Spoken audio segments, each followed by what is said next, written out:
Hordoftoota keenya akkam jirtu? Har'a kan wajjin ilaallu sagalee ta'a.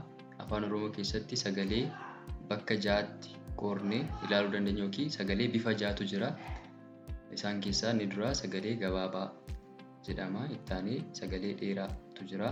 Itti aanee sagalee laafaa, sagalee jabaa, sagalee hudhaa yookiin sagalee hudhaa qabu, sagalee irra butaa yookiin sagalee irra butaa qabu jennee bakka ja'atti qoodnee ilaalla. Amma dursinee kan waliin ilaallu sagalee gabaabaa ta'a. Afaan Oromoo keessatti sagalee gabaabaa kan jennu dubbifamaa booda yookiin dubbifamaan otoo hin galiin dursee dubbachiistuu irraa jecha sana eegalle yoo ta'e, dubbachiistuu tokko qofa fayyadamne yoo ta'e. Kana jechuun jecha mana jedhu keessatti fakkeenyaaf maa booda a tokkotu jira, naa boodas a tokkotu jira. Mana yeroo jennu yeroo dubbisnus gabaabsinee dubbisna, dubbachiistuu fayyadamnes tokko tokko qofa jechuudha. Dubbifamaa booda tokko tokko qofa fayyadamne. Kanaaf sagalee gabaabaa jennaani kan sagalee dheeraa irraa kan adda isa godhu dubbachiistuu wal fakkaattu.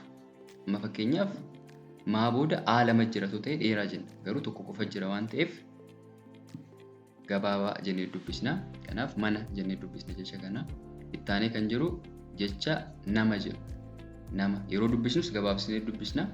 Nama, naa'a, maa'a, nama jennee dubbisna. Itti aanee bona, bona, baa booda o tokko qofa fayyadamna. Lamatu ta'e dheeraa ta'a, tokko waan ta'eef gabaabaadha. Yeroo dubbisnus gabaabsinee dubbisna. Bona jenna. Itti aanee laga, jecha laga jedhu qabnas. Itti aanee lafa, lafa gabaabsinee dubbisna. Laafaa jennee hin dheeressinu, gabaabsineetuma lafa jenna. Maaliif dubbachiistuu tokko qofa fayyadamne jechuun sagaleen sun hin gabaabbata jechuudha. Yeruma sagaleessinee dubbisnu ni gabaabsina jechuudha. Kanaaf lafa jennee dubbisna. Goda itti aanee goda, goda. Achiin itti aanee quba jecha jedhu qabnas. Quba, qaa'uu, baa'aa, quba.